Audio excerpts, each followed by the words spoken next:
Ini adalah cerita tentang pemuda miskin yang rela menikahi seekor sapi dan melihat keajaiban besar terjadi. Di sebuah desa terpencil bernama Pucang Wulung, yang terletak jauh dari keramaian kota dan hanya bisa diakses melalui jalan setapak berbatu, hiduplah seorang pemuda bernama Surya. Ia dikenal sebagai anak yatim piatu yang hidup sebatang kara sejak usia 8 tahun, ketika kedua orang tuanya meninggal dalam sebuah kebakaran yang melalap rumah mereka di tengah malam. Sejak saat itu, Surya diasuh oleh alam dan kehidupannya berpindah-pindah dari satu ladang ke ladang lain, mengandalkan belas kasihan warga yang sesekali memberinya makan atau pekerjaan ringan. Surya tinggal di sebuah gubuk reot di tepi hutan, yang ia bangun sendiri dari bambu dan pelepah kelapa. Atapnya bocor, dindingnya berlubang, dan lantainya hanya beralas tanah. Ia hidup dari hasil mencari kayu bakar dan mengumpulkan dedaunan obat yang dijual ke pasar setiap pekan. Meskipun hidupnya serba kekurangan, Surya dikenal sebagai pemuda yang jujur dan tidak pernah meminta-minta. Namun, warga desa tetap memandangnya sebelah mata. Pemuda gila yang bicara sama pohon, kata salah satu warga. Dia pasti kena kutukan. Siapa pula yang sudi hidup sendirian di tepi hutan seperti itu, ujar yang lain. Setiap kali Surya datang ke pasar, anak-anak kecil mengejeknya, dan orang-orang dewasa menghindarinya. Tapi Surya tak pernah membalas hinaan itu. Ia tetap tersenyum dan menyapa semua orang dengan sopan. Dalam hatinya, ia percaya bahwa nasib bisa berubah kapan saja asalkan ia tetap bersabar dan berbuat baik. Suatu malam, saat bulan menggantung rendah di langit dan kabut turun menutupi pepohonan, Surya bermimpi yang aneh. Dalam mimpinya, ia melihat seekor sapi putih berdiri di tengah hutan, terikat rantai emas di kakinya. Mata sapi itu tidak seperti hewan biasa. Pandangannya tajam, memancarkan kesedihan mendalam seolah minta tolong. Surya. Suara itu lirih, namun menggema dalam pikirannya. Selamatkan aku, dan kau akan menemukan cahaya yang selama ini kau cari. Surya terbangun dengan napas memburu. Keringat dingin membasahi dahinya meski malam terasa dingin menggigit. Ia duduk termenung di atas tikar pandan yang sudah sobek di beberapa sisi. Mimpi itu terasa nyata. Begitu nyata hingga bau rumput basah dan suara rantai berderak masih terngiang-ngiang di telinganya. Ia menatap keluar jendela kecil gubuknya. Bulan masih bersinar, dan dari kejauhan, terdengar suara burung hantu dan gesekan ranting. Ia berdiri dan berjalan keluar. Angin malam berhembus pelan, membawa bisikan yang seolah memanggil namanya. Ini hanya mimpi, gumamnya, mencoba meyakinkan diri. Namun hatinya berkata lain. Ada sesuatu yang terasa berbeda malam ini. Ia merasakan dorongan aneh, seolah ada kekuatan yang membimbing langkahnya. Ia pun kembali tidur, namun mimpi itu terulang kembali. Sapi putih itu menangis. Kali ini, darah mengalir dari rantai emas di kakinya. Esok paginya, Surya memutuskan untuk mencari kayu bakar lebih dalam ke hutan. Langkahnya terasa ringan, seolah ia sedang berjalan menuju sesuatu yang penting. Ia menyusuri jalan setapak, melewati rimbunnya semak dan pepohonan tinggi. Semakin dalam ia masuk ke hutan, suasana menjadi sunyi. Bahkan angin pun seolah enggan berhembus. Di tengah hutan yang rapat, Surya mendengar suara lirih, suara rantai yang berderak pelan. Ia berhenti, memasang telinga, lalu berjalan perlahan ke arah suara itu berasal. Dan di sanalah ia melihatnya, seekor sapi betina berwarna putih bersih, berdiri dengan lemah, terikat rantai emas pada kaki depannya ke sebatang pohon tua. Mata sapi itu berkaca-kaca. Saat melihat Surya, hewan itu menggerakkan kepalanya pelan seolah mengenali pemuda itu. Rantai emasnya tampak berat dan menyakitkan. Di sekitarnya, rerumputan mengering, dan bunga-bunga hutan layu seolah ikut merasakan penderitaan hewan itu. Surya mendekat perlahan, khawatir hewan itu akan ketakutan. Namun anehnya, sapi itu tetap diam, bahkan menundukkan kepala. Tanpa ragu, Surya menarik rantai itu, mencoba melepaskannya. Tapi rantai itu tak bisa digeser, seolah menancap ke dalam tanah. Ia mencoba mengorek tanah di bawahnya, memukul rantai dengan batu, bahkan menarik dengan seluruh tenaganya. Tak berhasil. Ia lalu bersujud di samping sapi itu. "Kalau kau memang dari Tuhan, kalau kau memang dikirim dalam mimpiku, bantu aku membebaskanmu," bisiknya. Saat itulah, rantai emas itu tiba-tiba longgar dan jatuh ke tanah dengan bunyi dentingan nyaring. Surya terperanjat, namun sapi itu hanya mengangguk pelan, lalu berjalan ke arahnya, mengusap kepala ke bahunya seperti bersyukur. Ia pun memutuskan membawa sapi itu pulang ke gubuknya. Selama perjalanan, sapi itu tak pernah mengeluarkan suara, namun selalu berjalan pelan di samping Surya, seolah mengerti jalan pulang. Setibanya di rumah, Surya mengikat sapi itu di dekat pohon jambu di samping gubuknya. Ia membuatkan tempat tidur dari jerami dan menyiapkan air di ember tua. Meski tidak tahu harus memberi makan apa selain rumput liar, ia merasa harus menjaga hewan itu. Malamnya, Surya kembali bermimpi. Namun kali ini, sapi putih itu berubah menjadi seorang wanita berbaju putih berselendang emas. Ia duduk di tepi ranjang Surya dan berkata, "Kau telah menyelamatkanku, Surya. Tapi keikhlasanmu belum sempurna.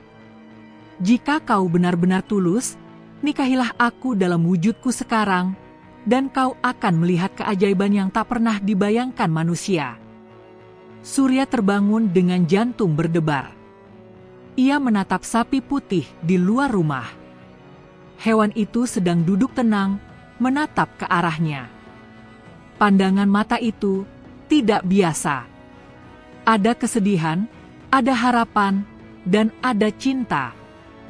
Keesokan harinya, Surya duduk termenung di depan gubuknya. Pikirannya kacau. Malam sebelumnya, mimpi yang aneh itu masih terngiang-ngiang di benaknya.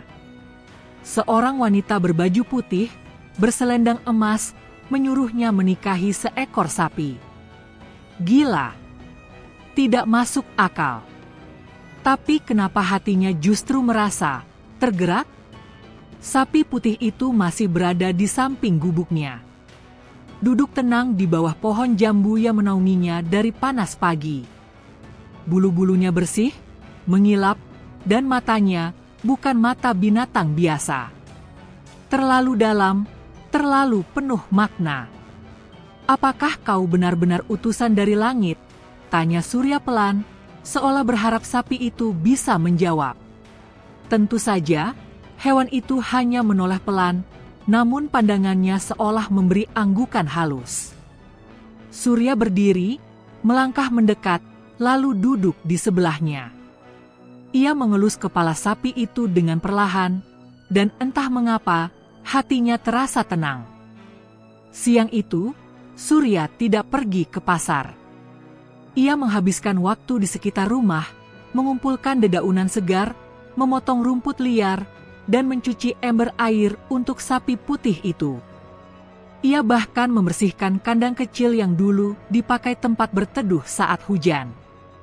Kini kandang itu ia perbaiki, diberi atap jerami baru, agar lebih nyaman untuk hewan aneh yang telah mengubah hidupnya. Malam pun tiba. Langit gelap dihiasi ribuan bintang. Angin bertiup pelan, membawa aroma tanah basah dari hutan seberang. Surya menutup pintu gubuknya, bersiap tidur setelah memandangi sapi itu untuk waktu yang lama. Namun tepat saat ia akan memejamkan mata, suara lembut memanggil namanya. "Surya." Ia membuka mata lebar-lebar. Suara itu tidak datang dari mimpinya. Ia mendengar jelas, nyata. Surya. Ia bergegas keluar rumah. Di depan kandang, berdiri wanita dari mimpinya, berbaju putih, berselendang emas, dengan rambut hitam panjang dan mata yang berkilau seperti embun. Cahaya bulan menyinari wajahnya yang pucat tapi mempesona. Tapi tak ada jejak sapi itu. Hanya wanita ini. "Aku? Siapa kau sebenarnya?" tanya Surya tergagap, matanya membelalak. Kakinya gemetar, tapi tubuhnya tak bisa lari.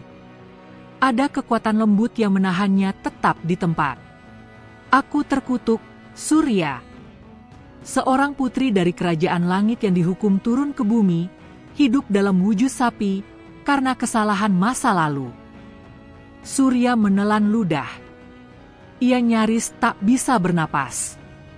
Hukuman ini hanya bisa berakhir jika seorang manusia dengan hati paling tulus bersedia menikahiku dalam wujud asliku, yakni sebagai sapi.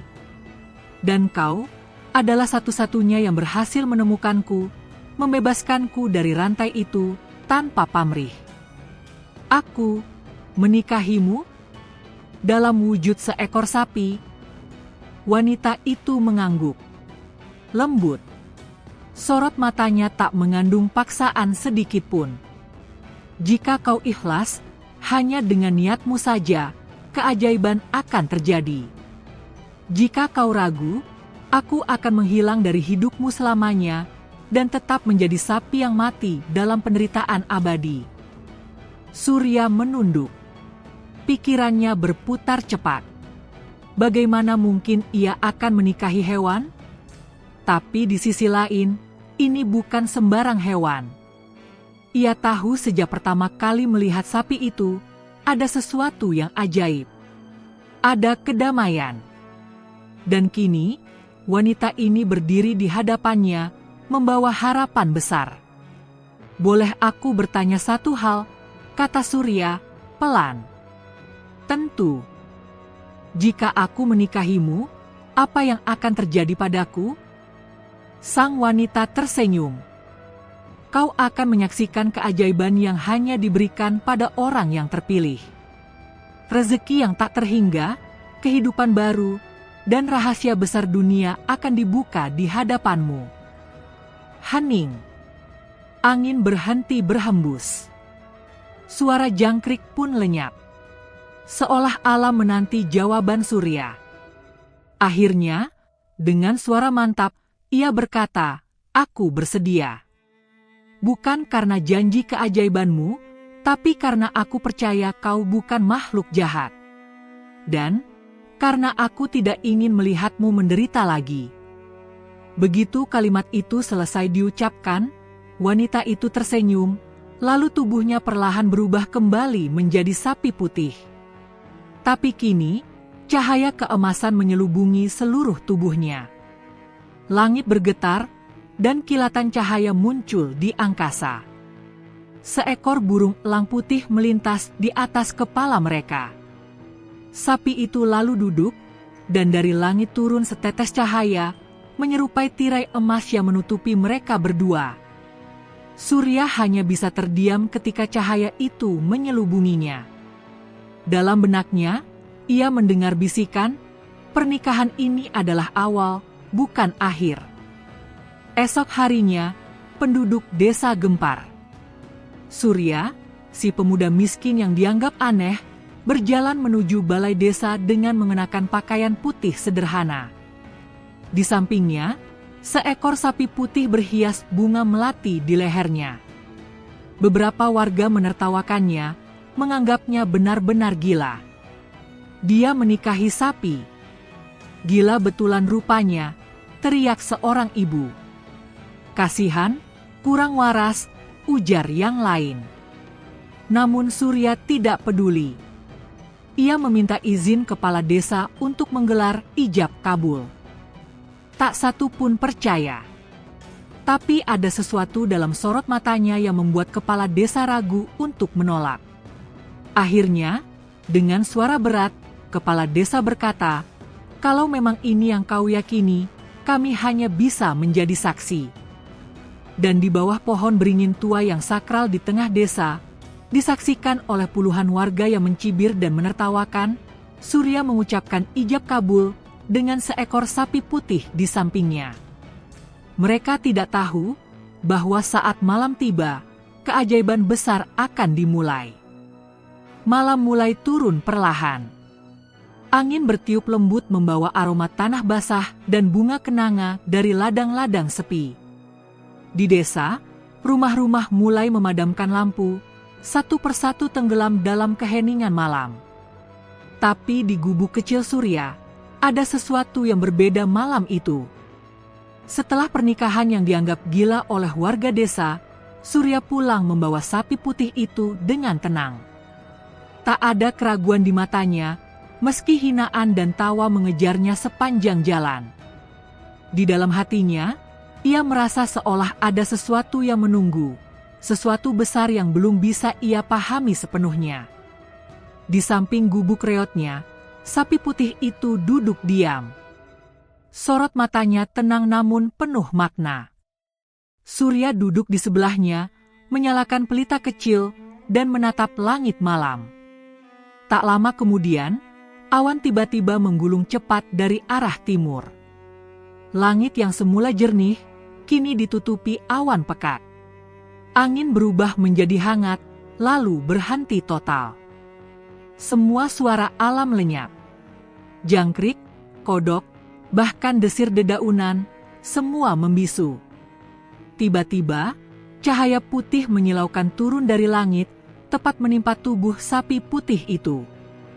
Surya terperanjat, berdiri tergagap, matanya membelalak. Ia mundur satu langkah, tapi kakinya kaku.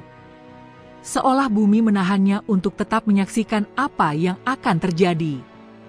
Tubuh sapi itu mulai bercahaya, memanjang, berubah bentuk. Suara lembut terdengar dari dalam cahaya. Surya, lelaki berhati tulus. Dengan pernikahan ini, kau telah membebaskanku dari kutukan panjang. Kini lihatlah, keajaiban pertama dariku. Dari dalam cahaya itu, tubuh sapi perlahan berubah menjadi sosok manusia. Seorang wanita. Wanita yang sama seperti dalam mimpi dan penampakan sebelumnya. Namun kali ini, ia benar-benar hidup di hadapan Surya. Rambutnya tergerai panjang, bajunya bersinar seperti kain sutra emas, dan matanya penuh kelembutan surgawi. Surya jatuh terduduk, bibirnya bergetar. Kakau. Aku Putri Mayang Sari. Seorang putri dari kerajaan langit yang dikutuk menjadi sapi karena kesombonganku di masa lalu. Aku menolak lamaran dari pangeran pilihan ayahku, lalu memohon kepada dewa untuk membiarkanku merasakan hidup sebagai rakyat jelata. Tapi aku melawan aturan, dan kutukan itu menjadi nyata. Aku menjadi sapi, dan hanya bisa kembali jika ada manusia berhati tulus menikahiku dengan ikhlas. Surya menelan ludah. Dan, kaulah satu-satunya yang tak tertawa, tak menyakiti, dan justru merawatku dengan kasih. Kau adalah manusia pertama yang menerima keberadaanku, tanpa pamrih. Wanita itu lalu melangkah mendekat. Ia meraih tangan Surya dan menyentuhnya. Seketika itu pula, gelombang hangat menjalar ke seluruh tubuh Surya. Luka-luka lamanya sembuh. Rasa lapar yang ia derita selama bertahun-tahun seolah menghilang. Bahkan tubuhnya terasa lebih kuat, lebih ringan, lebih segar. Aku memberimu berkah pertamaku, tubuh yang sehat dan umur panjang, ucap sang putri.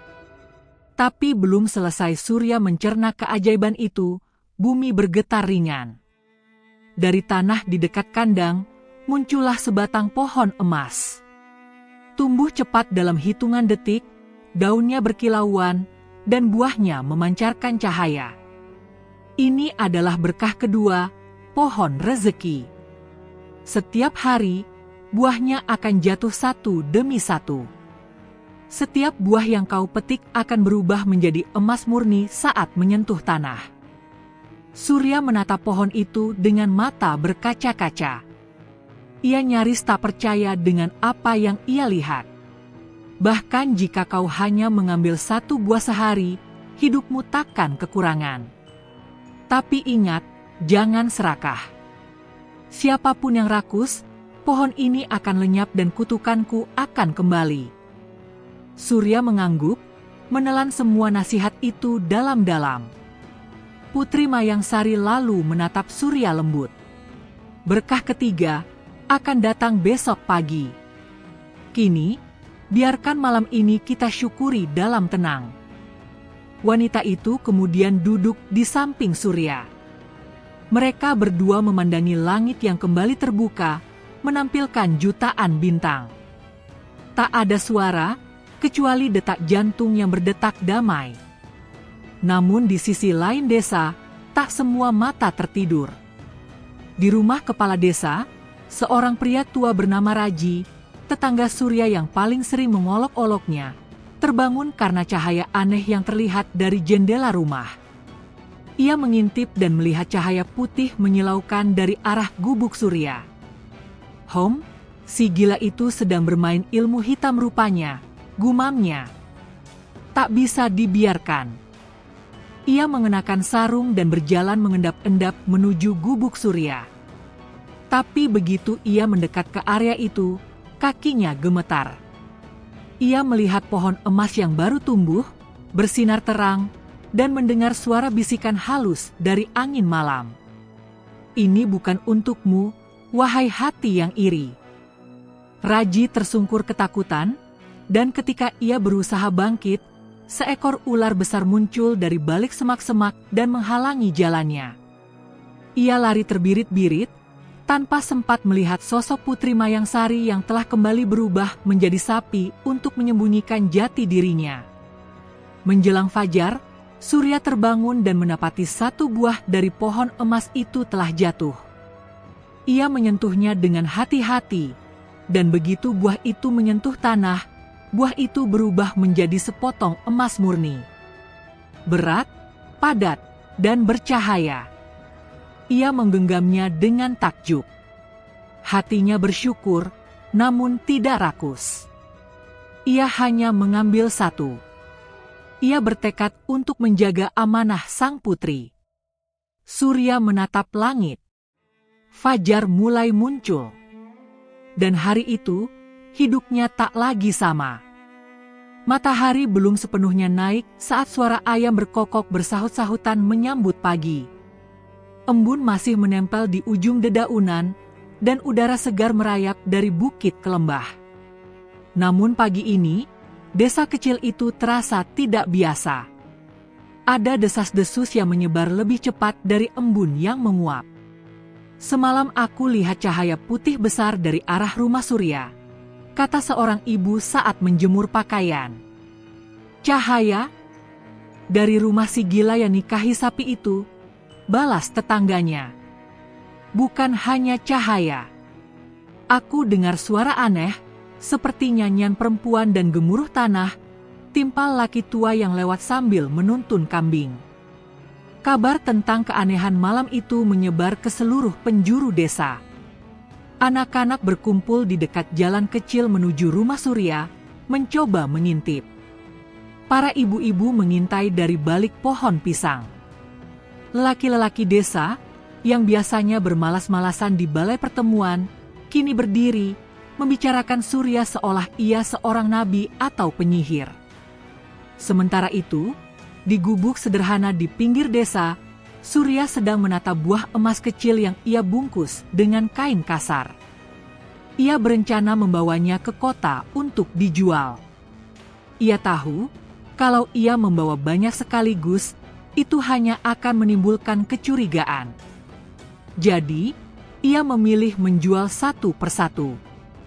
Ia masih ingat pesan Putri Mayangsari, jangan serakah. Sebelum berangkat, ia menatap sapi putih itu, wujud sementara sang putri. "Aku akan kembali sebelum senja. Doakan aku selamat," ucap Surya sambil mengelus kepala sapi itu penuh kasih. Sapi itu menatapnya dengan mata lembut. Meski tak bicara, Surya tahu ada kekuatan besar yang menjaganya. Sementara Surya berjalan menuju kota, sekelompok warga desa yang penasaran mulai berdatangan ke sekitar gubuknya. Mereka berpura-pura lewat, tapi sesungguhnya ingin tahu lebih dekat. Dan betapa terkejutnya mereka saat melihat sebatang pohon emas tumbuh megah di belakang gubuk reot itu. Daunnya berkilauan, buahnya bercahaya seperti lentera kecil. Batangnya bukan kayu biasa, tapi seperti kristal yang hidup. Salah satu pemuda, Genta, mencoba mendekat dan menyentuh buahnya. Tapi begitu tangannya menyentuh ranting, petir kecil menyambar ujung jarinya. Ia terlempar mundur dan jatuh terguling. Semua yang melihatnya tercengang. Wajah-wajah yang tadinya mencibir Surya kini berubah. Ada rasa tak percaya, ada juga rasa takut. Astaga, apa dia benar-benar punya ilmu? Tanya seorang ibu dengan nada gemetar. Ini bukan ilmu hitam, ini karomah, jawab yang lain, berbisik seolah takut didengar langit. Di sisi lain, di pasar kota, Surya dengan hati-hati menjual buah emas itu kepada seorang pedagang perhiasan. Awalnya sang pedagang tak percaya. Tapi begitu ia uji, matanya membelalak.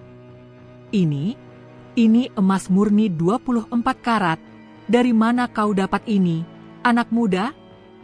Surya hanya tersenyum. Warisan dari almarhum ayah.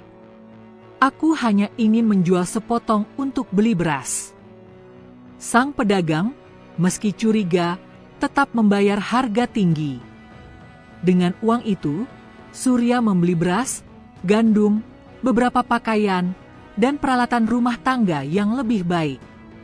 Ia juga membeli perban dan obat untuk diberikan pada warga miskin lain saat kembali ke desa.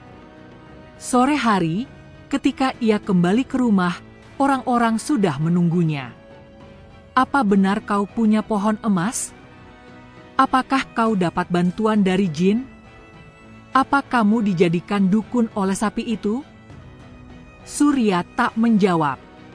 Ia hanya mengajak mereka duduk dan berkata, "Aku tak punya ilmu. Aku hanya menikahi seekor sapi karena merasa itu benar. Jika Tuhan memberi balasan karena ketulusanku, itu bukan urusan kalian, tapi urusan hati." Ucapan itu seperti tamparan halus bagi mereka. Terutama bagi kepala desa Raji yang ikut datang dengan wajah tegang. Ia mendekat dan berkata, "Surya, mulai sekarang kami akan memantau semua yang kau lakukan. Kalau kau melanggar adat desa, kau akan kami usir." Namun tiba-tiba, sapi putih itu bangkit dan melangkah ke depan Surya. Angin berhembus kencang. Langit gelap sejenak. Dan terdengarlah suara lembut tapi tegas. Orang yang dengki hanya akan tenggelam dalam kehinaan. Tapi orang yang sabar akan diangkat derajatnya setinggi langit. Semua terdiam. Kepala desa gemetar. Ia tahu suara itu bukan suara biasa. Itu bukan suara Surya. Itu suara yang datang dari sapi putih itu. Malamnya, Surya duduk di samping sapi putih dan berbisik, "Terima kasih telah menjagaku." Dan seperti malam sebelumnya, cahaya putih lembut kembali menyelimuti sapi itu. Sang putri muncul kembali dalam wujud manusia. Duduk di samping Surya, ia tersenyum. "Kau sudah melewati ujian pertama. Sekarang, ujian kedua akan datang. Apa maksudmu? Kesombongan akan datang dari luar, bukan dari dirimu. Saat semua orang ingin menguasai apa yang kau punya, kau akan diuji apakah bisa mempertahankan niat tulusmu, atau justru hancur karena ketakutan dan amarah." Surya terdiam. Ia menatap bintang di atas. Ia tahu, keajaiban yang ia alami bukan tanpa harga. Ia harus menjaga pohon emas itu bukan hanya dari tangan orang rakus, tapi dari hatinya sendiri.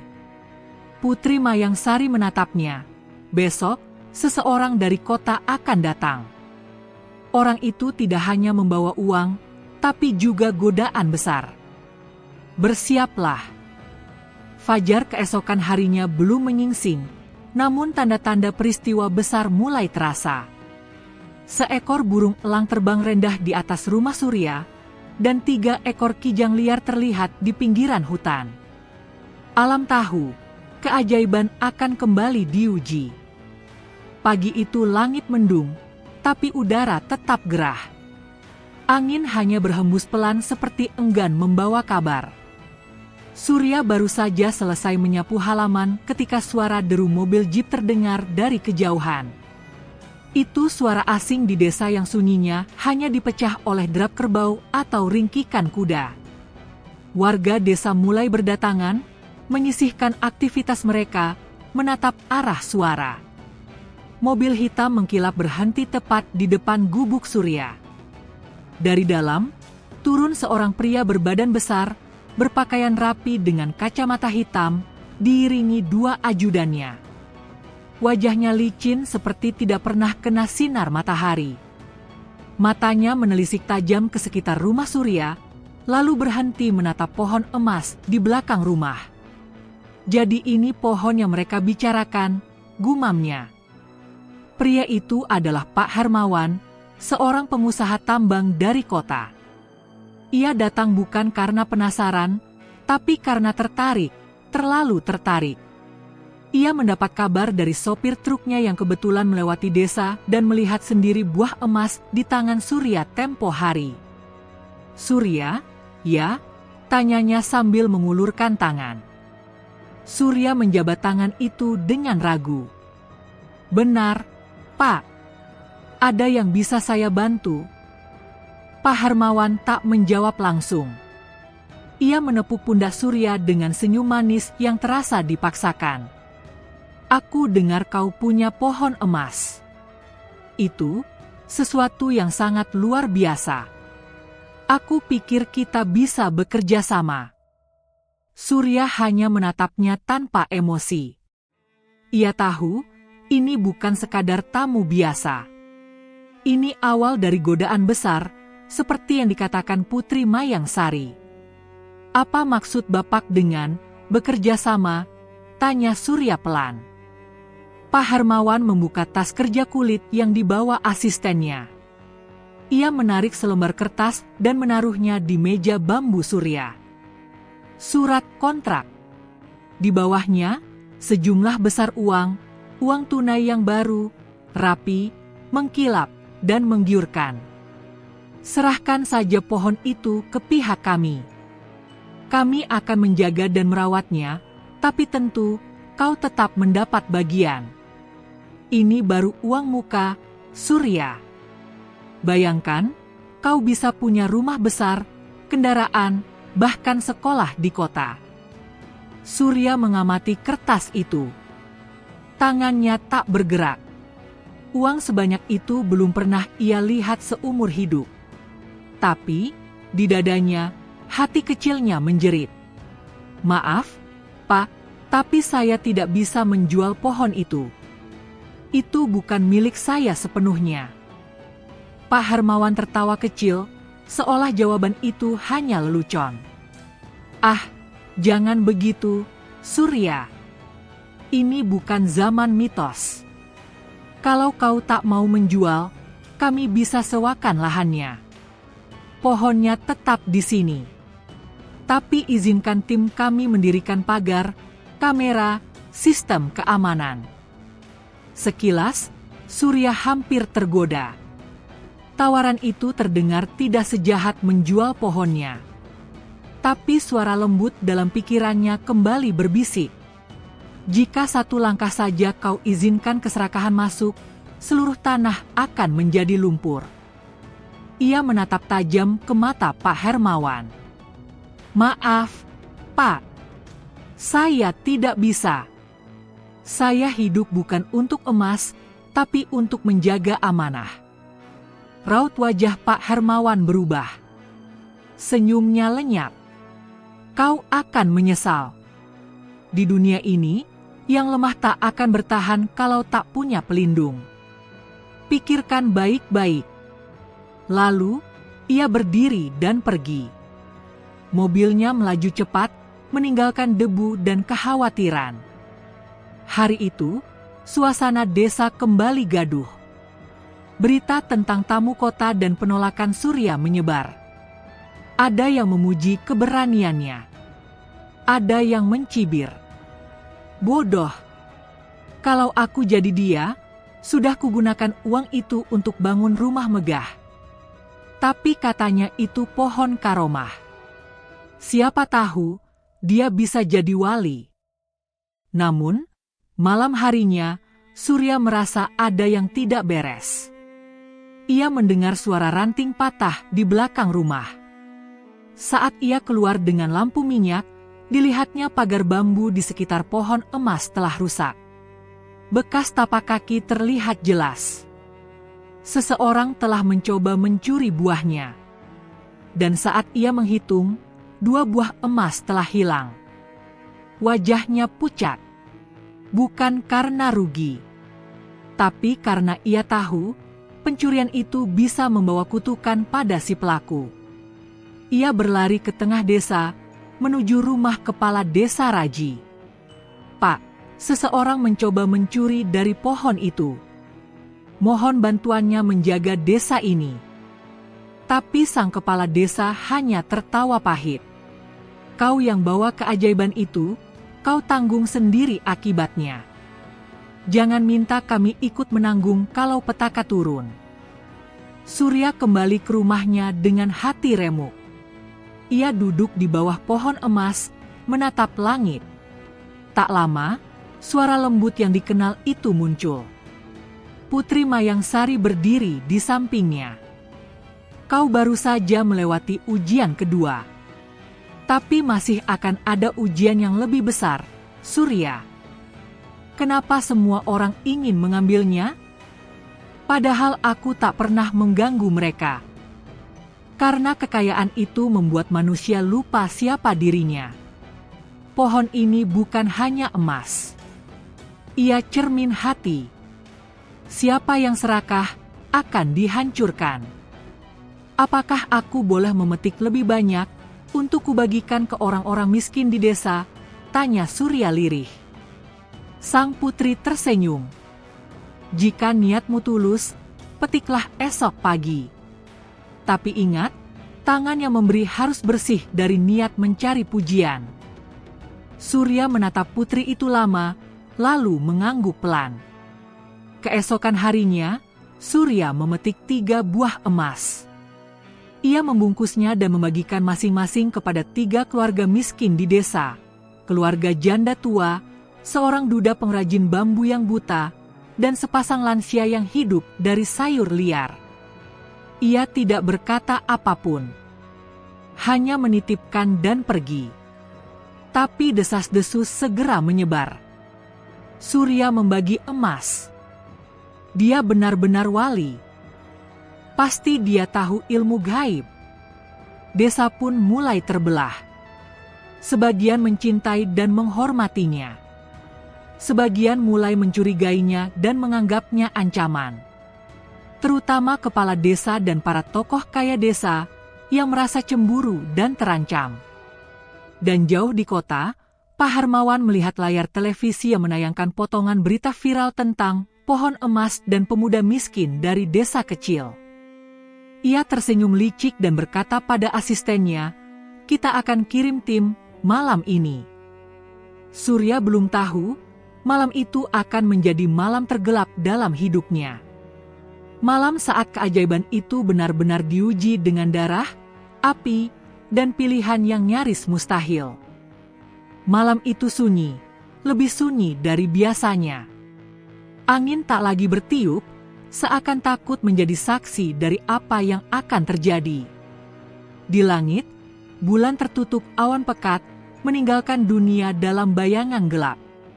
Suara jangkrik pun perlahan menghilang, digantikan bisikan-bisikan ancaman yang berhembus dari kegelapan. Surya tak bisa tidur. Sejak kunjungan Pak Hermawan dan hilangnya 2 buah emas dari pohonnya, hatinya gelisah. Ia duduk di beranda rumah, dengan lampu minyak menyala redup di sampingnya. Tangannya memegang tasbih warisan almarhum ayahnya. Dari kejauhan, suara ranting patah kembali terdengar. Tiba-tiba, suara langkah kaki cepat menyusup dari balik semak. Surya bangkit, menajamkan pendengaran. Ia tahu, malam ini bukan malam biasa. Lalu, suara itu datang, "Us!" Panah api menghantam atap gubuknya. Dalam sekejap, kobaran api menyala, melahap ilalang kering yang menjadi atap rumahnya. "Allahu Akbar!" teriak Surya, berusaha menyelamatkan barang-barang seadanya. Dari balik semak dan bayang-bayang pohon, muncul 5 pria bertopeng, bersenjata parang dan linggis. Mereka menyergap gubuk itu tanpa ampun. Tapi mereka tidak datang untuk membunuh Surya. Mereka datang untuk mencabut pohon emas itu. "Cepat! Gali akarnya! Potong batangnya!"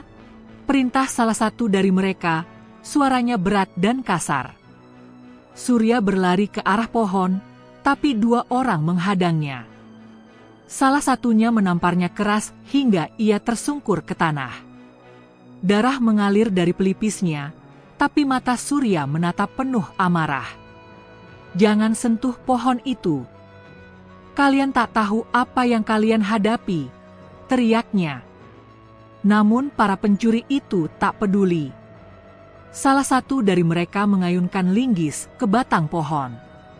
Sekali, 2 kali, dan pada pukulan ketiga, batang pohon itu mengeluarkan suara aneh, bukan bunyi kayu, tapi seperti jeritan manusia.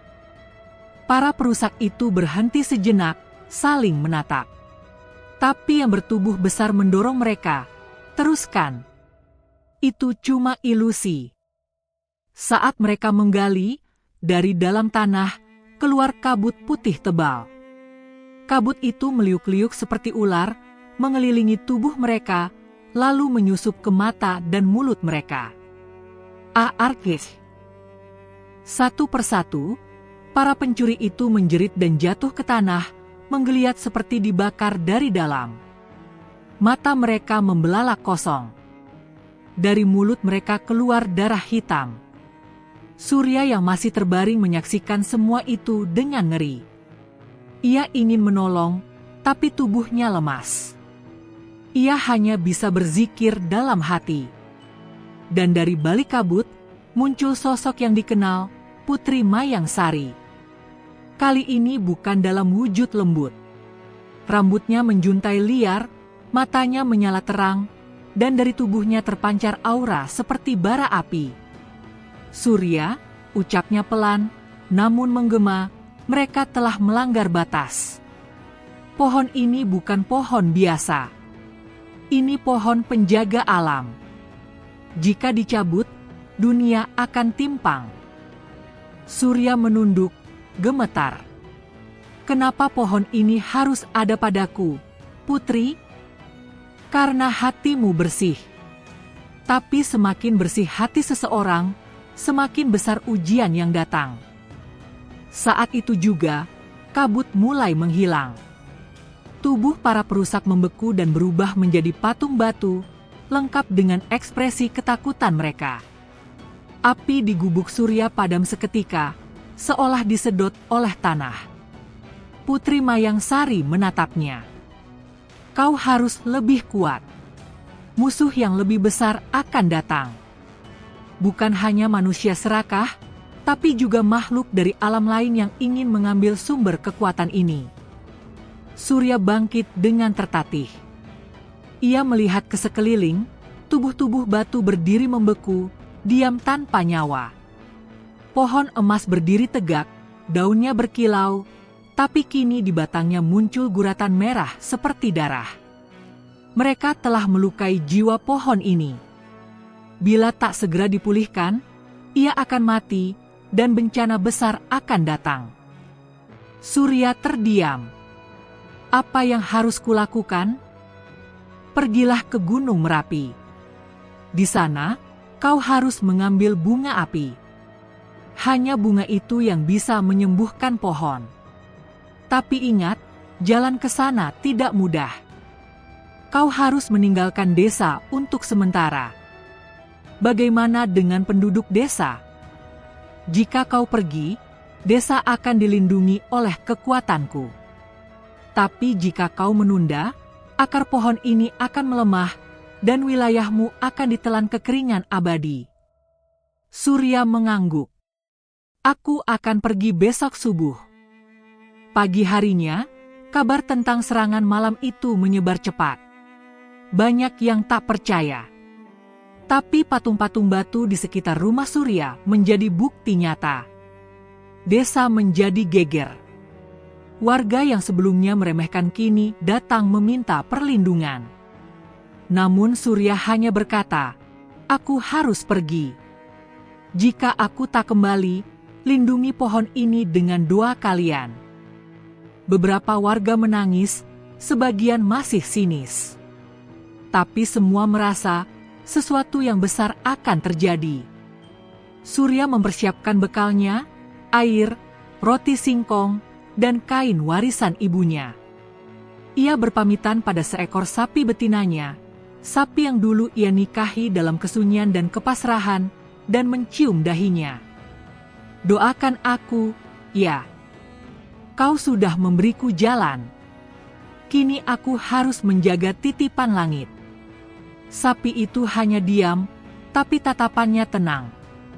Seolah ia tahu, perjalanannya belum selesai. Bahwa Surya akan kembali, entah sebagai pahlawan, atau sebagai martir.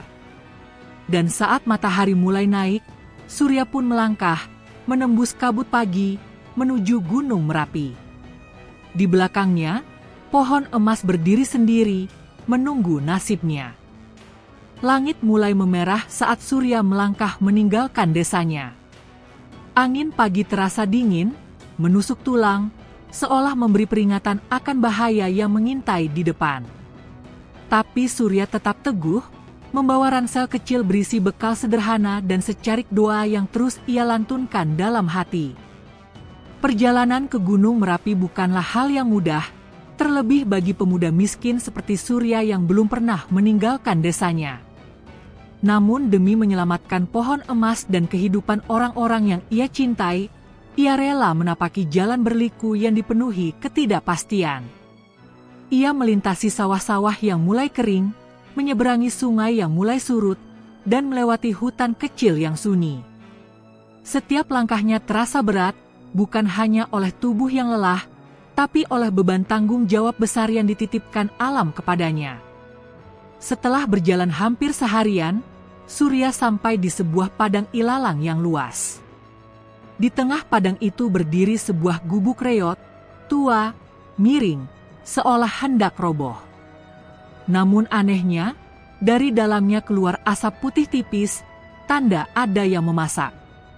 Surya merasa ragu, tapi rasa lapar dan lelah mengalahkan ketakutannya. Ia mengetuk pintu perlahan. Kreek. Pintu terbuka sendiri. Di dalam, seorang nenek tua duduk bersila, memandangi api dari tungku tanah liat. Wajahnya penuh keriput, matanya putih, tanda bahwa ia buta. Namun ia berbicara seolah telah lama menanti.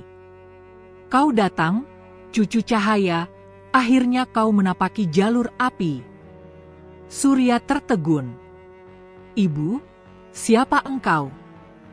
Nenek itu tersenyum. "Namaku Nyi Tapak. Aku penjaga batas. Semua yang ingin ke Merapi harus melewatiku." Surya menelan ludah. "Aku tak bermaksud mengganggu. Aku hanya ingin mencari bunga api untuk menyembuhkan pohon emas di desaku." Nyi Tapak tertawa pelan, lalu menuangkan air ke dalam cawan tanah liat. Banyak yang datang dengan alasan, tapi hanya sedikit yang benar-benar ikhlas. "Duduklah, minum ini." Surya menerima cawan itu. Airnya hangat, berwarna bening. Saat diminum, tiba-tiba tubuhnya menggigil. Matanya terasa panas, dan seketika ia melihat kilasan, petir di atas gunung, sosok bayangan hitam besar, dan pohon emas yang daunnya rontok satu persatu. Ia jatuh terduduk. Itu peringatan, kata Nyi Tapak tenang. Kekuatan gelap sudah tahu kau datang. Mereka akan mencoba menghalangimu sebelum kau sampai ke puncak. Lalu, apa yang harus kulakukan? Nyi Tapak membuka bungkusan kain dari bawah tungku dan menyerahkan sebuah tongkat hitam dengan ukiran naga. Bawalah ini. Ini tongkat warisan MPU Gentarasa. Tak bisa melukai, tapi bisa membuka jalan. Surya menerima tongkat itu dengan hormat. Ia berterima kasih dan melanjutkan perjalanan, meninggalkan gubuk aneh itu. Langit mulai menggelap.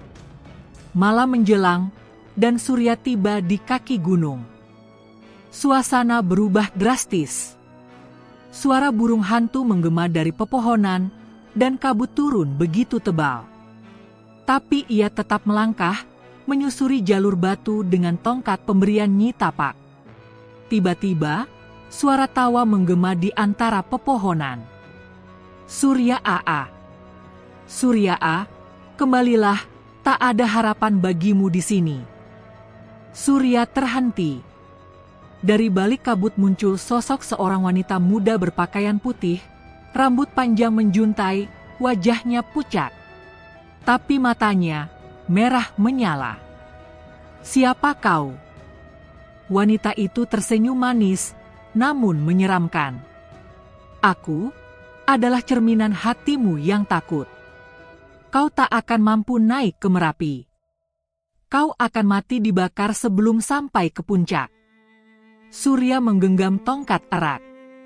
Aku datang bukan untuk diriku. Aku datang untuk pohon yang kau coba hancurkan. Aku tak akan mundur. Wanita itu tertawa dan melayang ke arahnya. Tapi saat hendak menyentuh Surya, tongkat hitam menyala, dan cahaya biru terang menyambar, memaksa wanita itu menghilang dalam jeritan. Argah. Surya terjatuh terduduk. Napasnya terengah. Tapi ia selamat. Setelah melewati malam dengan doa dan dingin yang menusuk, pagi pun tiba. Ia melanjutkan perjalanan, kini jalurnya makin curam. Asap belerang mulai terasa, dan udara makin tipis. Tapi dari kejauhan, di lereng gunung yang curam, ia melihat cahaya oranye terang seperti obor. Itu bunga api, gumamnya. Ia mempercepat langkah. Tapi tepat sebelum ia mencapai bunga itu, sebuah bayangan hitam besar jatuh dari langit. Tanah bergetar. Batu-batu berjatuhan.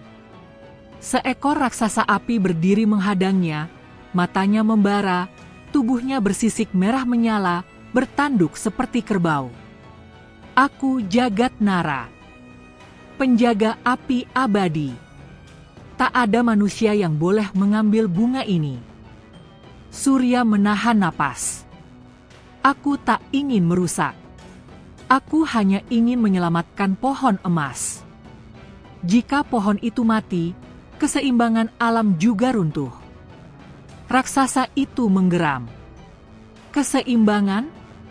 Manusia selalu bicara soal keseimbangan, tapi merekalah yang merusaknya. Kau pikir pohon emas itu milikmu? Surya menggenggam tongkatnya. Aku tak menganggap itu milikku. Tapi aku dititipi. Dan aku tak akan lari dari tanggung jawab.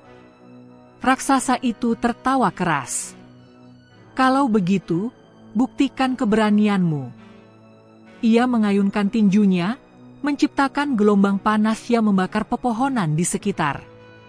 Surya melompat menghindar, lalu menancapkan tongkat ke tanah. Cahaya biru keluar, menciptakan perisai cahaya. Pertarungan singkat namun intens terjadi. Surya bukan tandingan fisik sang raksasa, tapi tekad dan keberanian membuatnya bertahan. Dalam satu kesempatan, ia melompat ke arah bunga api dan menjangkau kelopaknya.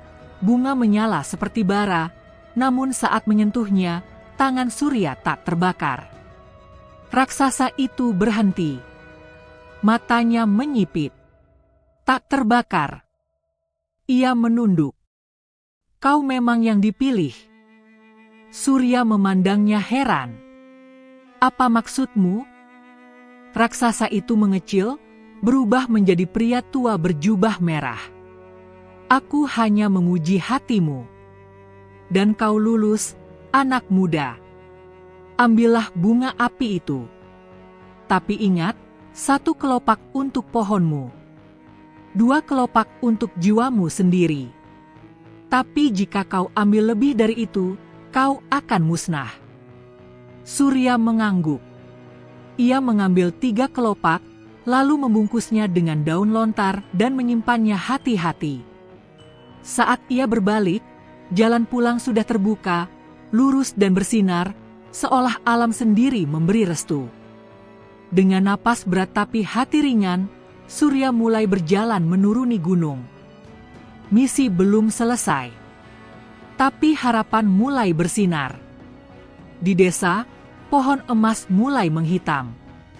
Tapi sang pemiliknya sedang membawa cahaya untuk menyelamatkan dunia kecilnya.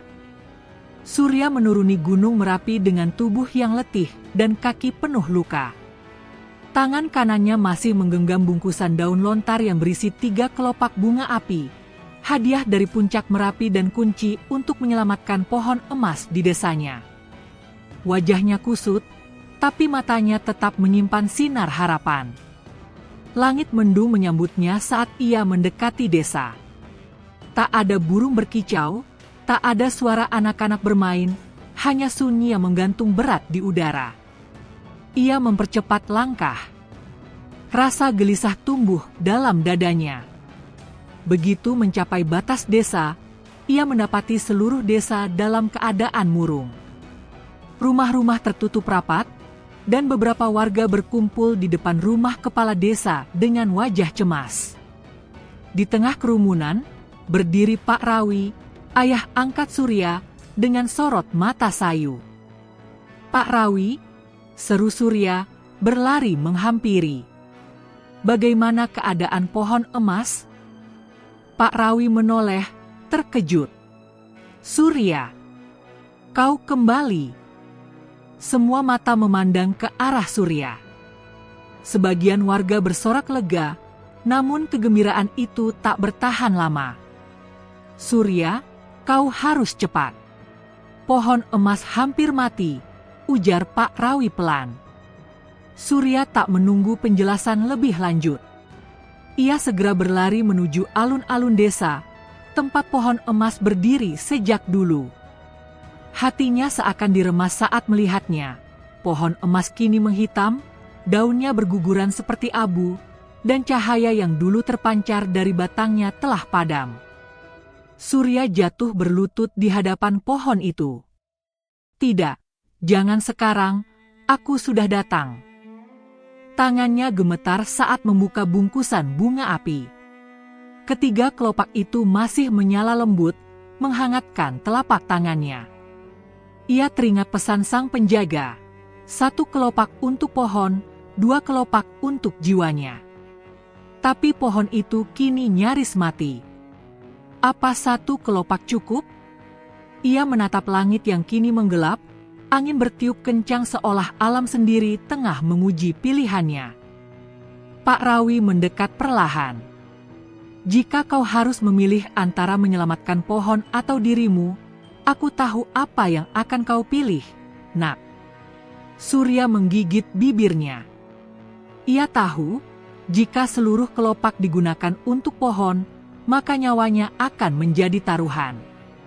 Tapi apa arti hidup jika tak bisa menyelamatkan satu-satunya harapan desa ini? Dengan tangan mantap, Surya mengambil 2 kelopak pertama dan menaruhnya satu persatu ke dalam lubang kecil di akar pohon. Kelopak-kelopak itu meleleh seperti api cair, meresap ke dalam tanah. Cahaya mulai muncul pelan, tapi pohon masih bergeming.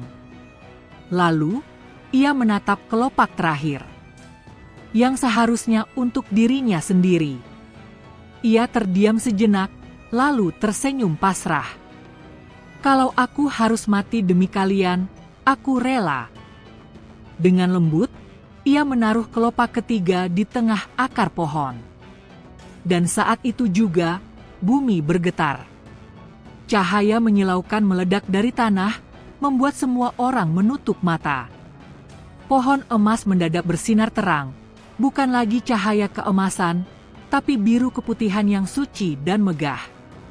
Daun-daunnya tumbuh kembali dalam hitungan detik, batangnya berubah seakan dilapisi kristal, dan akar-akarnya memancarkan cahaya ke seluruh penjuru desa. Warga terdiam dalam kekaguman. Seorang nenek tua bersujud sambil menangis. Keajaiban benar-benar terjadi. Pak Rawi hanya bisa menatap terpaku. Tapi lalu, Surya berdiri di depan pohon dengan tubuh lemas. Cahaya biru dari pohon menyelimuti dirinya. Perlahan, ia terhuyung, lalu roboh. Surya. Pak Rawi dan beberapa warga berlari menghampiri. Tubuh Surya tergeletak dengan mata tertutup, wajahnya tenang, seperti sedang tidur. Pak Rawi mengguncangnya. "Surya, bangun, nak. Kau berhasil, kau sudah menyelamatkan kami." Tapi Surya tak menjawab. Detak jantungnya perlahan menghilang. Semua warga membeku dalam keheningan yang menyayat. Beberapa mulai menangis. Seorang anak kecil memeluk tubuh Surya sambil memohon, "Mas Surya, bangunlah, jangan mati." Namun tak ada jawaban. Tiba-tiba, langit terbelah oleh kilatan cahaya.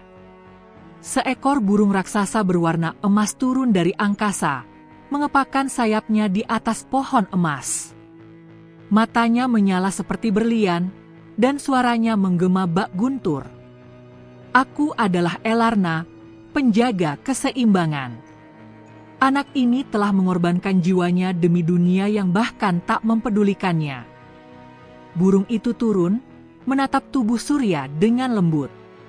Lalu ia mematuk kelopak bunga api terakhir yang menyisakan jejak di tanah, dan meniupkan napasnya ke dada Surya. Cahaya menyilaukan kembali muncul. Tubuh Surya terangkat perlahan, melayang di udara. Luka-lukanya sembuh. Matanya terbuka. Ia menarik napas dalam. "Aku hidup." Semua warga bersorak gembira. Pak Rawi memeluknya sambil menangis haru. "Kau kembali. Surya, kau hidup." Burung Elarna berputar di atas mereka, lalu berseru, "Ia telah terlahir kembali, bukan sebagai pemuda miskin, tapi sebagai penjaga emas, sang pewaris cahaya." Dan dengan satu kepakan sayap, burung itu terbang kembali ke langit, menghilang dalam sinar matahari yang menembus awan gelap. Hari itu menjadi sejarah bagi desa kecil di kaki gunung. Pohon emas tumbuh lebih indah dari sebelumnya, memancarkan energi yang menghidupkan tanah, menyuburkan sawah, dan membawa hujan bagi ladang kering. Dan Surya tak lagi dianggap gila, miskin, atau aneh. Ia dipanggil Satria Penjaga, pemuda yang menikahi sapi bukan karena kebodohan, tapi karena ia mengikuti takdir yang agung, yang kelak akan mengubah dunia. Pagi itu, desa berubah menjadi lautan warna dan cahaya. Pohon emas yang dulu kering dan hampir mati kini memancarkan sinar lembut yang menyebar ke seluruh penjuru. Ladang yang gersang menjadi hijau, air sumur yang sebelumnya kering kini memancar jernih. Bunga-bunga bermekaran tanpa musim, dan hewan ternak terlihat lebih sehat dan jinak. Namun keajaiban terbesar belum berhenti sampai di situ. Di tengah alun-alun desa, Surya berdiri mengenakan jubah putih bersulam benang emas, pemberian para tetua desa yang kini mengangkatnya sebagai pelindung dan simbol harapan. Warga berkumpul mengelilinginya, sebagian masih menatapnya dengan tak percaya. "Bagaimana bisa kau hidup kembali?" tanya seorang anak kecil polos. Surya tersenyum. "Aku pun tak sepenuhnya mengerti. Tapi mungkin karena aku tak pernah berhenti percaya." Pak Rawi berdiri di sampingnya, kemudian berdehem dan menatap semua warga. Hari ini bukan hanya tentang keajaiban pohon emas, tapi tentang kebenaran yang selama ini tersembunyi. Suasana mendadak hening. "Surya, ada sesuatu yang harus kau ketahui," ucap Pak Rawi sambil menarik napas dalam. "Tentang sapi yang dulu kau nikahi." Jantung Surya berdetak kencang. Dari balik kerumunan, muncullah sosok yang membuat semua orang terdiam, seekor sapi betina berwarna putih bersih, matanya bercahaya biru, melangkah anggun seperti makhluk suci. Tapi yang mengejutkan bukanlah itu. Di tengah langkahnya, sapi itu berubah wujud, menjadi seorang perempuan muda, mengenakan gaun panjang dari kelopak bunga dan perhiasan dari cahaya. Rambutnya hitam legam mengalir hingga punggung, dan di dahinya bersinar lambang bulan sabit. Semua orang menahan napas. Surya membelalakkan mata. "Siapa kau?" bisiknya. Perempuan itu menunduk hormat. "Namaku Dewi Langitara, titisan dari kerajaan langit, putri terakhir dari bangsa cahaya. Bertahun-tahun lalu, aku dikutuk oleh para penjaga dunia karena menolak menikah dengan pangeran sombong dari alam lain. Kutukan itu mengubahku menjadi sapi biasa dan menjatuhkanku ke dunia manusia." "Dan pernikahan kita?" tanya Surya perlahan, hampir tak percaya. "Adalah satu-satunya jalan mematahkan kutukan," ucap Langitara lembut. "Tapi bukan hanya pernikahan yang dibutuhkan, melainkan hati yang murni.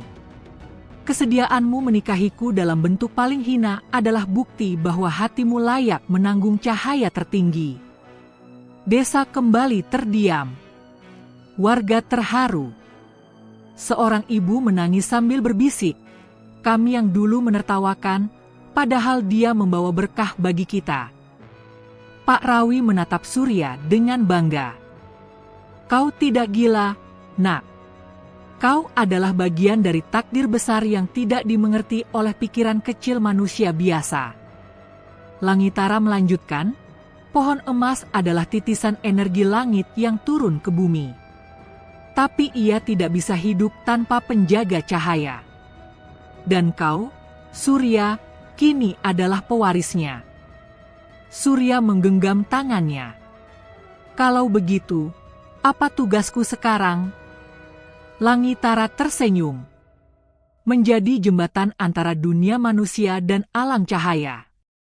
Dunia ini akan menghadapi ancaman besar, dan hanya mereka yang memiliki jiwa suci yang bisa melindunginya." Tiba-tiba, langit bergetar. Awan-awan bergulung seperti ombak. Cahaya matahari meredup. Dari ufuk barat, muncul bayangan besar menyerupai naga hitam berkepala 3, melayang tinggi dan menggetar-menggetarkan tanah. Warga panik. Anak-anak menjerit, ibu-ibu memeluk anaknya. Langitara menoleh ke langit dengan wajah serius. "Itu dia, musuh dari dunia gelap. Mereka telah tahu kau telah bangkit, Surya. Dan mereka akan menghancurkan desa ini untuk merebut cahaya." Surya menggenggam tongkat kayu pemberian tetua, yang kini berubah menjadi tombak bercahaya. "Aku tidak akan lari," katanya dengan suara tenang. "Aku telah memilih jalan ini." Langitara mengangguk bangga. "Maka bersiaplah, wahai penjaga cahaya. Karena pertarungan besar belum dimulai." Dan dengan itu, angin berhembus kencang, langit berubah gelap, dan dunia bersiap menghadapi babak terakhir antara terang dan kegelapan. bumi bergetar di bawah kaki Surya. Cahaya matahari yang biasa cerah kini tertutup oleh awan gelap yang menggulung dengan kecepatan luar biasa. Angin menderu keras, memutar daun-daun pohon yang tumbuh subur di desa menjadi putaran debu. Seluruh warga desa berlarian mencari perlindungan, sementara Surya berdiri tegap di tengah alun-alun. "Langitara," teriak Surya. "Apa yang harus kulakukan?" Dewi Langitara berdiri di sampingnya, matanya tertuju pada makhluk besar yang melayang di atas langit. Wujud naga hitam berkepala 3 itu terus mengaum, suaranya menggema seperti guntur yang memecah langit. Setiap gerakan naga itu menggetarkan bumi. "Dia adalah raksasa bayangan," kata Langitara dengan suara tegas. "Dia adalah wakil dari kegelapan yang akan menghancurkan cahaya. Jika dia menguasai pohon emas, maka dunia ini akan terjebak dalam kegelapan abadi." Surya menggenggam tombak bercahaya yang sekarang berkilauan seperti cahaya bintang. "Aku tidak akan membiarkan itu terjadi." Langitara menatapnya penuh keyakinan. "Kau adalah penjaga cahaya. Hanya dengan cahaya sejati dalam hatimu, kau bisa mengalahkan raksasa bayangan. Tetapi ingat, ini bukan hanya tentang kekuatanmu. Ini tentang pengorbanan." Surya mengangguk. Matanya menyala dengan semangat baru. Ia tahu bahwa tak ada jalan mundur. Jika ia gagal, maka tak hanya desa ini yang akan hancur, tetapi seluruh dunia akan tenggelam dalam kegelapan yang tak pernah berakhir. Raksasa bayangan itu mulai turun, dengan kepalanya yang besar mengarah langsung ke desa. Setiap kali kepalanya menghentak, tanah bergetar, membuat retakan besar di jalan-jalan. Naga itu mendesis keras, mengeluarkan asap hitam dari mulutnya yang terbuka lebar. "Surya!" Langitara berteriak. "Jangan biarkan dia mendekati pohon emas." Surya melompat, mengayunkan tombak bercahaya ke udara. Cahaya terang bersinar, memecah kegelapan yang mengelilingi desa. Raksasa bayangan mendengus kesal, kepalanya mengarah ke Surya. Dengan kecepatan luar biasa, ia menyemburkan bola api hitam dari mulutnya. Namun, Surya sudah siap. Ia melompat tinggi, menghindari bola api yang hampir menghantamnya. Dalam sekejap, ia terbang ke arah naga itu, tombak bercahaya di tangannya mengarah tepat ke salah satu kepala naga. "Cahaya sejati!" teriak Surya, menghujamkan tombaknya ke leher naga. Namun, naga itu hanya tertawa kasar. "Kau pikir cahaya ini bisa mengalahkan kegelapan yang telah ada sejak awal dunia? Lihatlah kegelapan sejati yang ada dalam dirimu."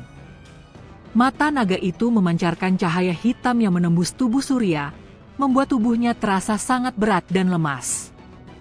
Hatinya mulai goyah. "Kegelapan dalam diriku?" Surya berbisik pada dirinya sendiri. Ia merasa ada sesuatu yang asing dalam dirinya yang mulai bangkit, perasaan takut, keraguan, dan keputusasaan yang pernah menghinggapinya saat pertama kali melihat pohon emas dan menyadari nasibnya. Langitara terbang ke arah Surya, terbangun dari keterkejutannya. "Jangan biarkan kegelapan itu menguasaimu, Surya. Ingatlah apa yang kau perjuangkan. Cahaya dalam hatimu lebih kuat daripada semua kegelapan." Surya menatap Langitara. Ia mengingat segala yang telah dilaluinya, perjuangan untuk desa, perasaan tidak berharga, hingga keberaniannya menikahi sapi yang ternyata adalah Dewi Langitara.